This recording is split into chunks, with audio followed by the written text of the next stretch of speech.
ಮೈಸೂರು ವೈದ್ಯಕೀಯ ಕಾಲೇಜು ಮತ್ತು ಸಂಶೋಧನಾ ಸಂಸ್ಥೆ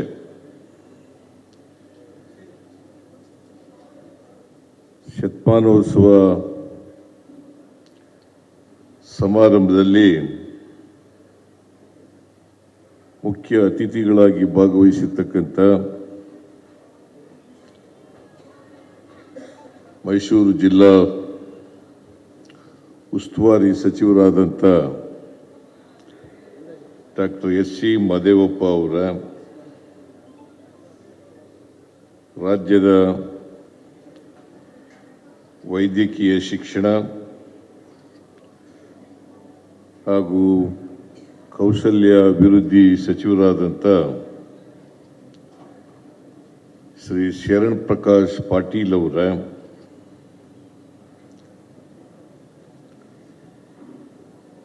ಈ ಕಾರ್ಯಕ್ರಮದ ಅಧ್ಯಕ್ಷತೆ ವಹಿಸಿರ್ತಕ್ಕಂಥ ಈ ಕ್ಷೇತ್ರದ ಶಾಸಕರು ಆದಂಥ ಶ್ರೀ ಹರೀಶ್ ಗೌಡ ಅವರ, ಮಾಜಿ ಮಂತ್ರಿಗಳು ಶಾಸಕರು ಆದಂಥ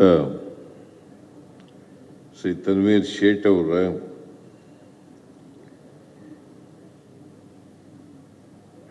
ಈ ಕಾಲೇಜಿನ ಹಳೆಯ ವಿದ್ಯಾರ್ಥಿ ಮೇಲ್ಮನೆಯ ಸದಸ್ಯರು ಆದಂಥ ಡಾಕ್ಟರ್ ತಿಮ್ಮಯ್ಯ ಅವರ,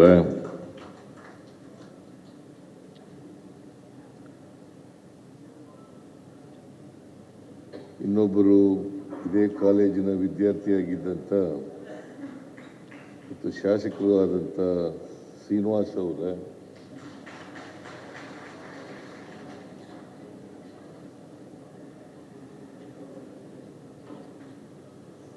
ವೈದ್ಯಕೀಯ ಶಿಕ್ಷಣ ಇಲಾಖೆಯ ಪ್ರಧಾನ ಕಾರ್ಯದರ್ಶಿಗಳಾದಂಥ ಮೊಹಮ್ಮದ್ ಮೊಹಸಿನ್ ಅವರ,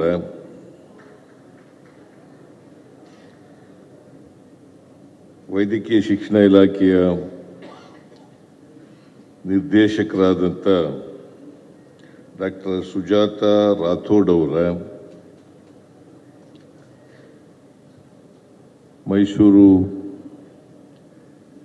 ವೈದ್ಯಕೀಯ ಕಾಲೇಜು ಮತ್ತು ಸಂಶೋಧನಾ ಸಂಸ್ಥೆಯ ನಿರ್ದೇಶಕರಾದಂಥ ಡಾಕ್ಟರ್ ದಾಕ್ಷಾಯಿಣಿ ಅವರ,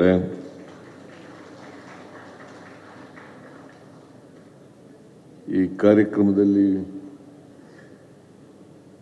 ಭಾಗವಹಿಸಿರ್ತಕ್ಕಂಥ ಇತರ ಎಲ್ಲ ಆಹ್ವಾನಿತ ಗಣ್ಯರೇ,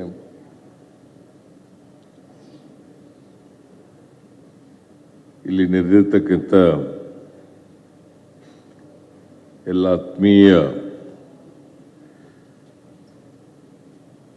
ಇಲ್ಲಿನ ವಿದ್ಯಾರ್ಥಿಗಳಾಗಿದ್ದಂಥ ಹಿರಿಯ ವೈದ್ಯರುಗಳೇ,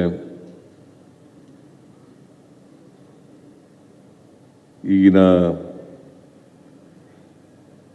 ವಿದ್ಯಾರ್ಥಿಗಳೇ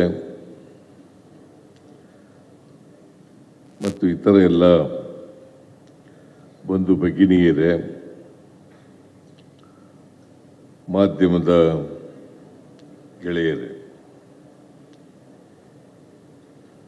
ಇವತ್ತು ನಾವೆಲ್ಲರೂ ಕೂಡ ಒಂದು ಸಂತೋಷದ ಸಮಾರಂಭದಲ್ಲಿ ಭಾಗವಹಿಸಿದ್ದೇವೆ. ಮೈಸೂರು ವೈದ್ಯಕೀಯ ಕಾಲೇಜು ಮತ್ತು ಸಂಶೋಧನಾ ಸಂಸ್ಥೆ ತಾನು 100 ವರ್ಷಗಳನ್ನು ತುಂಬಿಸಿರ್ತಕ್ಕಂಥ ಶತಮಾನೋತ್ಸವವನ್ನು ಆಚರಣೆ ಮಾಡ್ಕೊಳ್ತಾ ಇದೆ. ನಾನು ಮೈಸೂರಿನವನಾಗಿ, ಮೈಸೂರು ಜಿಲ್ಲೆಯವನಾಗಿ ಈ ಕಾರ್ಯಕ್ರಮದಲ್ಲಿ ಭಾಗವಹಿಸಲಿಕ್ಕೆ ಅತ್ಯಂತ ಸಂತೋಷ ಆಗ್ತಾ ಇದೆ.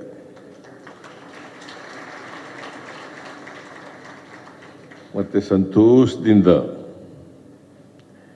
ಈ 100 ವರ್ಷಗಳು ತುಂಬಿದ ಶತಮಾನೋತ್ಸವವನ್ನು ಉದ್ಘಾಟನೆ ಮಾಡ್ತಾ ಇದ್ದೇನೆ.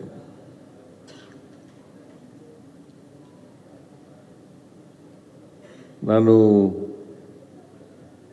ಪಕ್ಕದಲ್ಲೇ ಹೈಸ್ಕೂಲ್ ಓದ್ತಾ ಇದ್ದೆ, ವಿದ್ಯಾವರ್ಧಕ ಹೈಸ್ಕೂಲ್. ಇಲ್ಲಿ ಓದಬೇಕು ಅಂತ ಬಹಳ ಆಸೆ ಇತ್ತು ನನಗೆ. ಮೈಸೂರು ಮೆಡಿಕಲ್ ಕಾಲೇಜ್ನಲ್ಲಿ ಓದಬೇಕು ಅಂತ. ಯಾಕಂದ್ರೆ ನಮ್ಮೂರಿನವನೊಬ್ಬನು ನನಗಿಂತ ಒಂದು ವರ್ಷ ಸೀನಿಯರ್ ಅವ ಹೈಸ್ಕೂಲ್ನಲ್ಲಿ, ಇದೇ ಹೈಸ್ಕೂಲಲ್ಲಿ ಓದ್ತಾ ಇದ್ದ. ಅವನು PUC ಆದಮೇಲೆ ಮೆಡಿಕಲ್ ಕಾಲೇಜ್ ಸೇರ್ಕೊಬಿಟ್ಟಿದ್ದ. ನಾನು ಹೇಗಾದರೂ ಮಾಡಿ ಮೆಡಿಕಲ್ ಕಾಲೇಜಿಗೆ ಸೇರಬೇಕು ಅಂತ ಇದ್ದೆ. ಯಾಕಂದರೆ ಒಂದೊಂದು ಸಾರಿ ಇಲ್ಲಿ ಕ್ಯಾಂಟೀನ್ ಇತ್ತು, ಇಲ್ಲೊಂದು ಮೆಡಿಕಲ್ ಕಾಲೇಜಲ್ಲಿ ಒಂದು ಕ್ಯಾಂಟೀನ್ ಇತ್ತು. ಅಲ್ಲಿಗೆ ಆ ಕಾಲದಲ್ಲಿ ನಾವು ಹೈಸ್ಕೂಲ್ ವಿದ್ಯಾರ್ಥಿಗಳಿಗೂ ಬಿಡ್ತಿದ್ರು ಕ್ಯಾಂಟೀನಲ್ಲಿ ತಿಂಡಿ ತಿನ್ನೋಕ್ಕೆ. ಆಗ 19 ಪೈಸೆ ಕೊಟ್ಟರು ಒಂದು ಮಸಾಲೆ ದೋಸೆ ಕೊಡೋರು, 19 ಪೈಸೆ.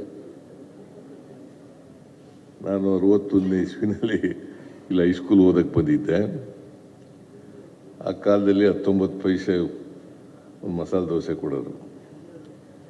ಇಲ್ಲಿ ಚೆನ್ನಾಗಿ ಮಾಡ್ತಿದ್ರು ಆ ಕಾಲದಲ್ಲಿ. ನೀವು ಎಷ್ಟು ಜನ ಇದ್ದೀರೋ ಇಲ್ಲೋ ಗೊತ್ತಿಲ್ಲ ನನಗೆ.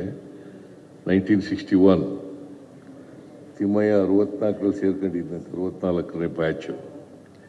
ಇಲ್ಲ ಅದಕ್ಕಿಂತ ಹಿಂದಿನವರು ಇರಬೇಕು ಇಲ್ಲಿ.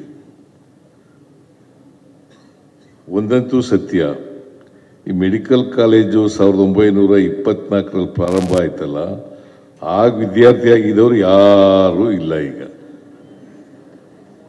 ಇದರ ಯಾಕಂತಂದ್ರೆ ಕನಿಷ್ಠ 118 ವರ್ಷ ಆಗಿರ್ಬೇಕು. 100 ವರ್ಷ ಮೆಡಿಕಲ್ ಕಾಲೇಜ್ಗೆ ತುಂಬಿದೆ. ಮೆಡಿಕಲ್ ಕಾಲೇಜ್ ಸೇರ್ಬೇಕಾದ್ರೆ 18 ವರ್ಷ ಆಗಿರ್ಬೇಕು. 118 ವರ್ಷ ಅಪರೂಪವಾಗಿ ಬದುಕಿರೋದು. ಸೊ ಅದರಿಂದ ನನಗನ್ಸುತ್ತೆ 1924ರಲ್ಲಿ ಮೆಡಿಕಲ್ ಕಾಲೇಜ್ ಪ್ರಾರಂಭ ಆಯಿತು. 1924ರ ಬ್ಯಾಚ್ನವರು ಯಾರೂ ಇದ್ದಾಗಿಲ್ಲ ಅಂತ ಅನ್ಕೊಂಡಿದ್ದೀನಿ ನಾನು. I may be correct, I may not be correct. So ಬಹಳ ಕರ್ನಾಟಕದಲ್ಲಿ ಇದು ಮೊದಲನೇ ಕಾಲೇಜು. ಕರ್ನಾಟಕದಲ್ಲಿ ಆಗ ಮೆಡಿಕಲ್ ಕಾಲೇಜ್ಗಳಿರಲಿಲ್ಲ. 1924 ಅಂತಂದರೆ ರಾಜರ ಕಾಲ, ಇನ್ನೂ ಸ್ವಾತಂತ್ರ್ಯ ಬಂದಿರಲಿಲ್ಲ ನಮ್ಮ ದೇಶಕ್ಕೆ. ಆಗ ನಾಲ್ವಡಿ ಕೃಷ್ಣರಾಜ ಒಡೆಯರು ಮೈಸೂರು ರಾಜ್ಯದ ರಾಜರಾಗಿದ್ದರು.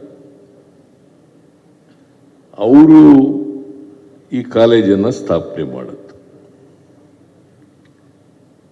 ಬಹುಶಃ ಮೈಸೂರು ನಾಲ್ವಡಿ ಕೃಷ್ಣರಾಜ್ ಅವರ ಕೊಡುಗೆ ಮೈಸೂರು ರಾಜ್ಯದ ಅಭಿವೃದ್ಧಿಗೆ ಅಪಾರವಾದದ್ದು ಅಂತಕ್ಕಂಥದ್ದನ್ನು ನಾವು ಈ ಸಂದರ್ಭದಲ್ಲಿ ನೆನಪಬೇಕಾಗ್ತದೆ. ಅವರು ಮಾಡಿದಂಥ ಜನಪರ ಕಾರ್ಯಕ್ರಮಗಳಲ್ಲಿ ಮೈಸೂರು ಮೆಡಿಕಲ್ ಕಾಲೇಜು ಕೂಡ ಒಂದು. ಯಾಕಂದರೆ ಅವತ್ತು ಶಿಕ್ಷಣಕ್ಕೆ, ಆರೋಗ್ಯ ಕ್ಷೇತ್ರಕ್ಕೆ ನಾಲ್ವಡಿ ಕೃಷ್ಣರಾಜ ಒಡೆಯರವರು ಬಹಳ ಒತ್ತನ್ನು ಕೊಟ್ಟಿದ್ರು. ಈಗ ಮೈಸೂರು ಯೂನಿವರ್ಸಿಟಿ ಪ್ರಾರಂಭ ಆಗಿದೆಯಲ್ಲ, ಅದು ಅವ್ರ ಕಾಲದಲ್ಲೇ ಪ್ರಾರಂಭ ಆಗಿತ್ತು. ಮಹಾರಾಜಾಸ್ ಕಾಲೇಜು, ಯುವರಾಜಾಸ್ ಕಾಲೇಜುಗಳು ಅವೆಲ್ಲ ಆ ಕಾಲದಲ್ಲೇ ಮಾಡಿದರು. ಇದು 1930ನೇ ಇಸ್ವಿನಲ್ಲಿ ಬೆಂಗಳೂರಿಂದ ಇಲ್ಲಿ ಬಂತು.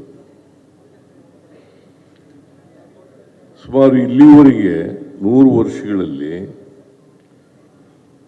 ನನಗೆ ಕೊಟ್ಟಿರೋ ಮಾಹಿತಿ ಪ್ರಕಾರ 9,000 ಡಾಕ್ಟರ್ಗಳನ್ನು ಈ ಮೆಡಿಕಲ್ ಕಾಲೇಜು ಪ್ರೊಡ್ಯೂಸ್ ಮಾಡಿದೆ. 9,000. ಹೆಚ್ಚಿನ ವಿಡಿಯೋಗಳಿಗೆ ಪ್ರತಿಧ್ವನಿ ಯೂಟ್ಯೂಬ್ ಚಾನೆಲ್ ಸಬ್ಸ್ಕ್ರೈಬ್ ಮಾಡಿ, ಬೆಲ್ ಐಕಾನ್ ಕ್ಲಿಕ್ ಮಾಡಿ.